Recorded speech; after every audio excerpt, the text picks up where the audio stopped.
Hello মেভাইরা, আমরা আজকে চলে এসেছি কোথায়? আপনারা কি কোনোভাবে আইডিয়া করতে পারছেন? যারা আইডিয়া করতে পারছেন না তাদের জন্য বলি, আপনারা নিশ্চয়ই আপনারা উত্তরা দিয়াবাড়ি গিয়ে থাকবেন এবং উত্তরা দিয়াবাড়ির যে একটা ফিল, সেই একটা ফিল। তো আপনারা যদি বরিশালের ভিতরে এত চমৎকার একটা ফিল নিতে চান, তাহলে অবশ্যই আপনাকে আসতে হবে কোথায়? আচ্ছা, গেস করুন তো জায়গাটা কোথায় হতে পারে। এবং আপনাদের জায়গাটা পরে আপনারা ততক্ষণে গেস করতে থাকুন এবং কমেন্টে জানান যে এই জায়গাটা কোথায় হতে পারে। আর আমার পিছনে যিনি ক্যামেরাম্যান আছে তাকে অনুরোধ করবো একটু দেখান, একটু চারপাশে একটু ঘুরিয়ে দেখেন যে চারপাশটার ফিলটা কেমন, জাস্ট বোঝানোর চেষ্টা করেন। অসাধারণ একটা জায়গা, এমন জায়গায় মানে মন আসলে অবশ্যই ভালো হয়ে যাবে।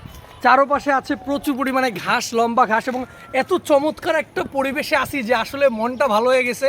এবারে আপনাদেরকে বলি, এই জায়গাটা হচ্ছে, আপনারা জানেন যে কাউনিয়া যে বিসিক যে একটা জায়গা আছে, নতুন বাজার থেকে সোজা এসে আমাদের যে বরিশাল যে বিসিক, সেই বিসিকের পিছন দিকে আগে বিশাল একটা মাঠ ছিল, যেখানে সরকারিভাবে জায়গা বরাদ্দ দিত কৃষকদেরকে, এবং তারা এখানে চাষবাস করতো, মানে বরাদ্দ হওয়ার পরে সেখানে চাষবাস করতো।